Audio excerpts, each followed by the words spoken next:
babes and baes. I'm back with another video, and I want to welcome you. Those of you who are new to the channel, please welcome. Don't forget to subscribe.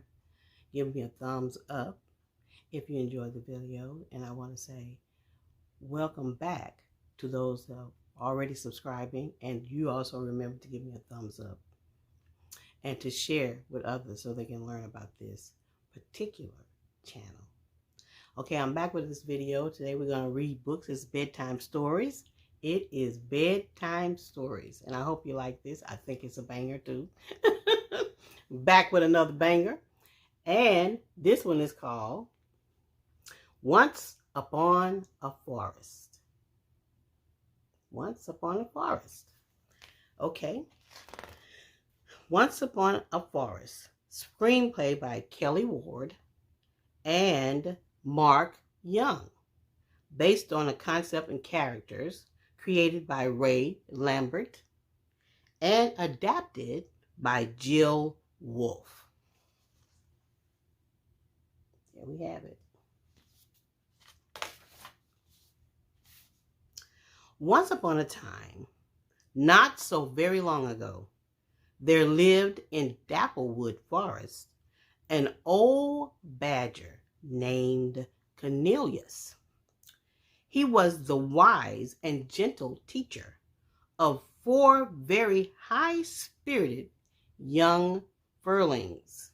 Now, furlings are animals that have fur. There was Abigail, the darting wood mouse, Michelle, the lovable little badger, Russell, the mischievous hedgehog, and Edgar, the shy, brainy mole. All the furlings were different and full of surprises, but then their teacher Cornelius was full of surprises too. One of Cornelius's best surprises was the flapper Wingamathin. Don't take another step, furlings. Prepare to be amazed, boomed Cornelius as the furlings arrived at school one morning.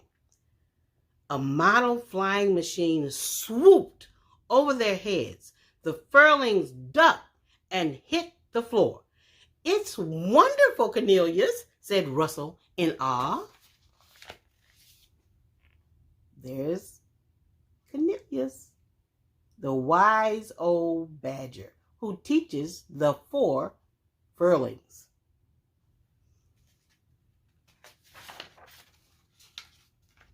The furlings chased the plane all around the room, knocking books off shelves in their enthusiasm. But their excited chase ended in disaster. A falling book smashed the model, and also Cornelius's dream of flying the flapper Wingamathin.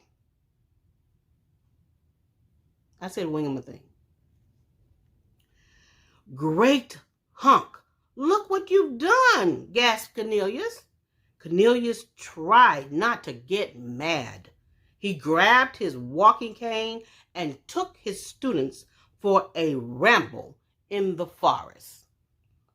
He had planned an even bigger surprise for them that day, a boat ride on the river. What he didn't know was that a truly awful surprise awaited them in the woods. The walk didn't go well from the first. Instead of walking, the furlings ran. As furlings do. And they ran to places where Cornelius had warned them not to go. Well, there's Cornelius and his little students. There they are.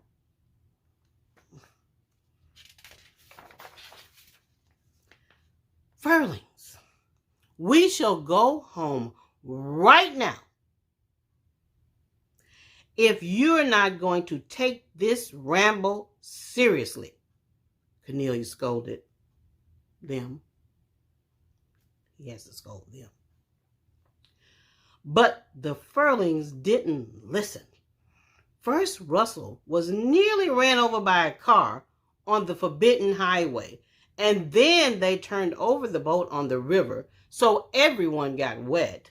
It seemed to Cornelius that he scolded them 1,000,000 times. Then the really awful thing happened. Cornelius first sensed something was wrong when all the birds suddenly flew away from the forest. "What's the matter, Cornelius?" asked Edgar. Edgar's the brainy one, the mole. "The woods are too quiet," said Cornelius, and led the Furlings to a hill to take a look. There they saw their worst nightmare come true. What do you think that is? Oh my, worst nightmare come true. Did you see?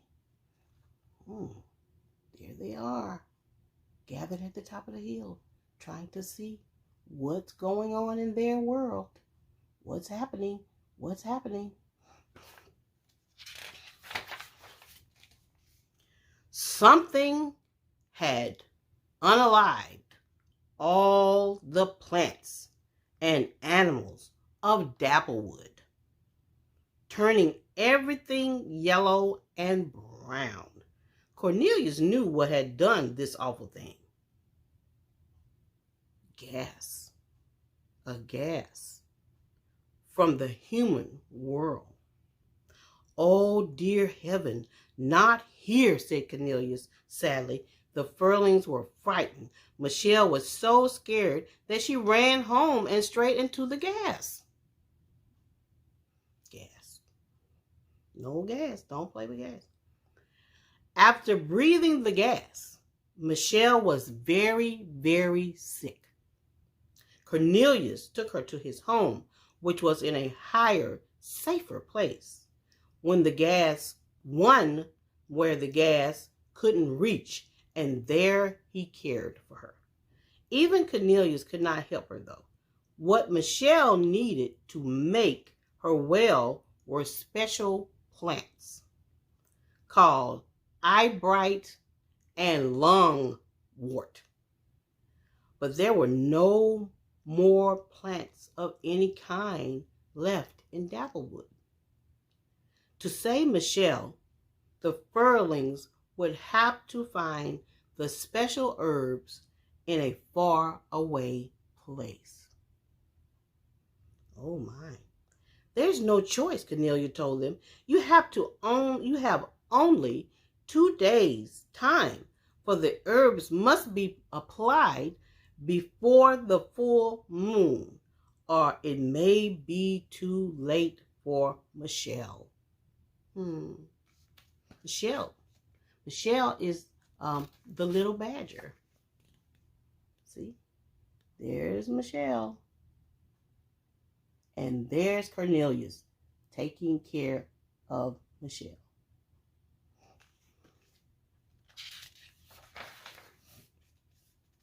The very next morning, the Furlings packed a knapsack, or a backpack you might call, for their journey. Russell packed plenty of food. "Boy, I'm already working up an appetite," he said. Just in case, Abigail took some rope and a magnifying glass. At last, the Furlings were ready.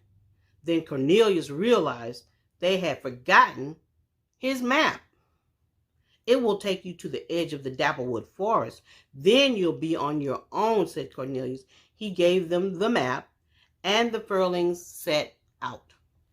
They walked and walked through the forest of Dapplewood toward greener pastures.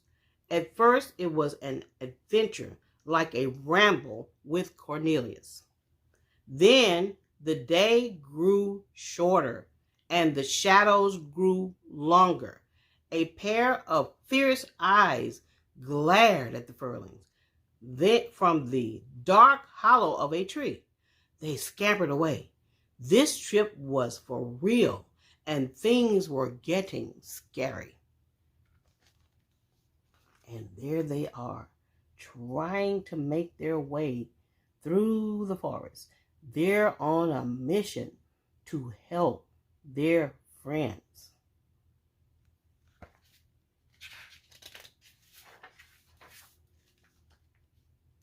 At nightfall, the furlings came to the edge of the trees. Abigail looked through the leaves to where the moon shone brightly on an open meadow. Abigail's the little mouse. What, Abigail? Wait, Abigail, said Russell. Haven't we come far enough for one day? Russell, look at the moon, replied Abigail. We have to get these plants for Michelle before it's full. So we have to travel as far as we can tonight. The furlings ran for the cover of a dead tree in the middle of the meadow. Suddenly, an owl swooped down and grabbed Abigail. It was a devilish-looking bird with one good eye and one bad eye. The owl carried Abigail back to its nest when it moved in for the kill. Abigail held the magnifying glass in front of her face. To the owl, her teeth looked huge. It flapped its wings in fright and knocked Abigail from the nest. Hurry, let's get out of here, cried Edgar. The furlings raced across the meadow, dodging the owl's attacks until they found shelter under a log, and there they spent the night.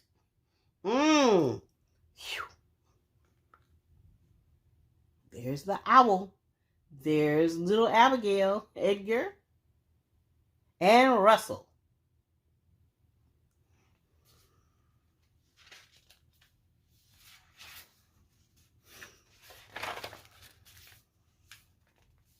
The next day, the furlings finally reached Oakdale, a meadow as beautiful as Dapplewood used to be. Here they could find the eyebright and longwort to save Michelle. Eyebright was no problem. There was plenty of it, and the furlings picked handfuls of the flowers. The lugwort was a different story.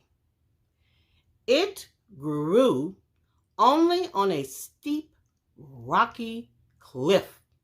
The furlings had reached Oakdale, but they couldn't reach the lungwort. That would be lungwort. Then Russell made a great discovery. Digging into the knapsack, he found that he had accidentally wrapped the food in the plans for the flapper wingamathing. I said wingamathing. If they could build the airplane, the furlings could fly it to the cliff. They quickly began to build the wingamathing. Using grass, leaves, and twigs, soon it looked like a big green bird. The Oakdale animals laughed at it, but the furlings kept working. Pigs will fly before that thing will get off the ground, scoffed one of the Oakdale animals. They're working hard to get the wingamathing off the ground.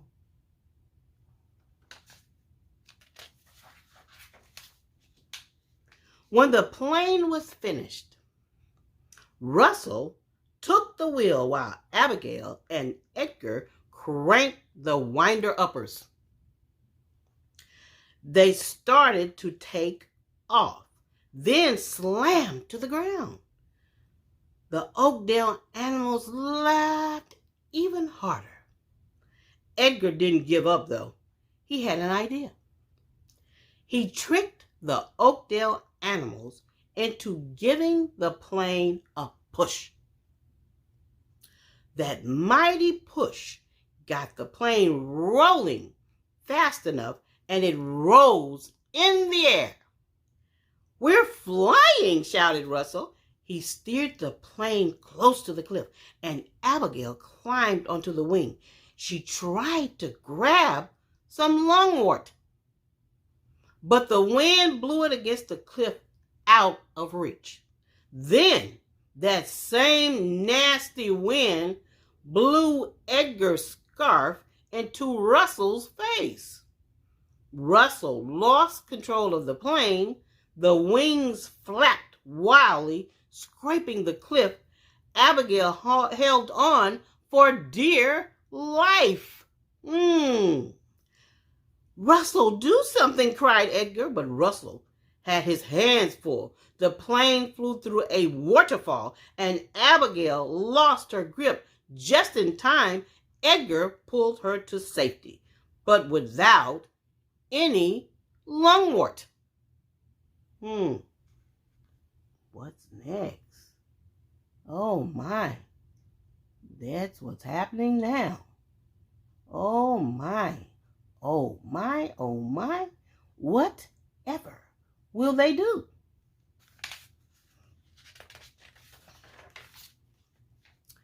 "The lungwort's gone," moaned Abigail, looking at the cliff. "We failed." "No, we haven't. Look," cried Edgar. The furling saw that some lungwort had been caught on the wings of the plane, and when it scraped the cliff, they had it.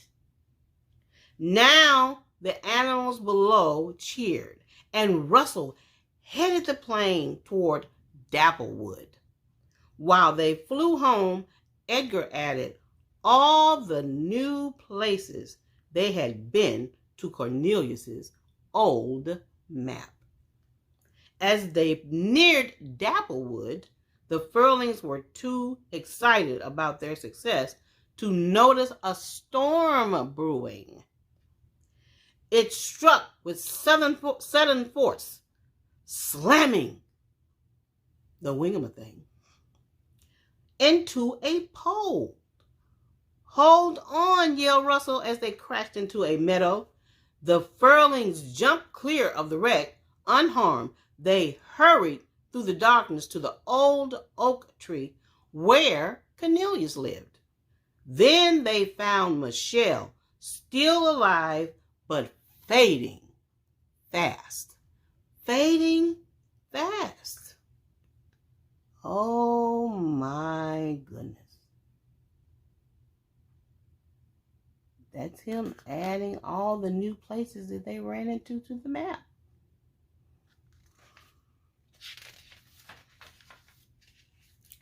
The Furlings also found that humans had invaded the forest to clean up the mess from the gas. Although it looked as if the humans were trying to help the Furlings, they felt they would be safer elsewhere. They led Cornelius, who carried Michelle, to the crash site. There, Cornelius used the herbs to make medicine for Michelle. He put the herbal paste on her eyes and hoped for the best. "Did we make it in time, Cornelius?" asked Edgar. "We'll know in the morning," answered Cornelius. "Whatever happens, you have done your best." And in the morning, when they woke up, there was Michelle, kicking around an acorn, acting as if she had just awakened from a nap instead of from a very, very serious sickness. The herbs had worked. Cornelius was so happy. He swept Michelle up into his arms, for a big hug. There's Cornelius, and there is Michelle.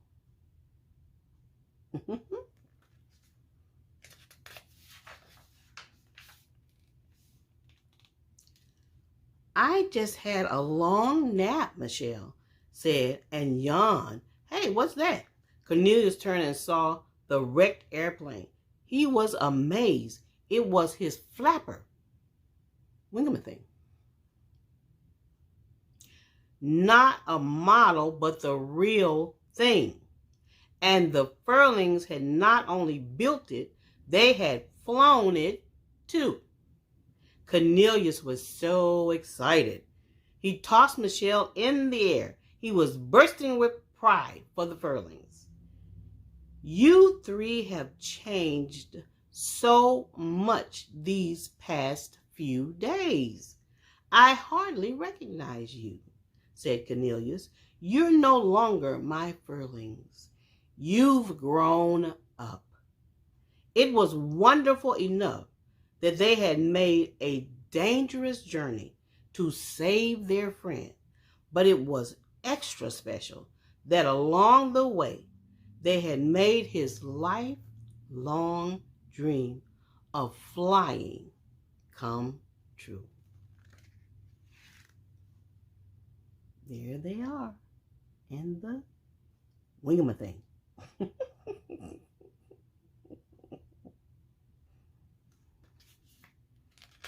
All righty.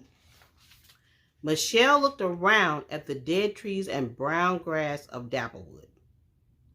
I guess nothing will ever be the same again, she sighed. Will it, Cornelius? Cornelius also looked at what remained of their once beautiful home of Dapplewood. Then he looked at the Furlings. Well, my dear, if we work as hard to save Dapplewood as your friends work to save you, maybe someday. Maybe someday. The end. Well, I hope you enjoyed Once Upon a Forest. I enjoyed it. I thought it was exciting and fun from minute to minute. And remember that we must take care of the places, beginning with our own very home environments that take care of us. Because we take care of our homes, and our home provides shelter for us to live. And this was the home of these Furlings and their teacher, Cornelius. It's important that we think about around us what the environment is so that we can care for it.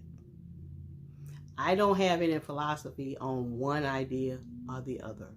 I just know the common sense understanding is that things and people need a home, okay? And it's wise to take care of where you live. Okay. I loved it. I hope you did too. And I see you. I see you. Okay. Don't forget to subscribe. Don't forget to share. Don't forget to comment below. I need you to comment. Tell me something nice. Speak nicely to me, please. And keep it cute. And I need you to definitely like. So I hope you guys like, share, comment, and subscribe. Okay? See you next time. Bye-bye.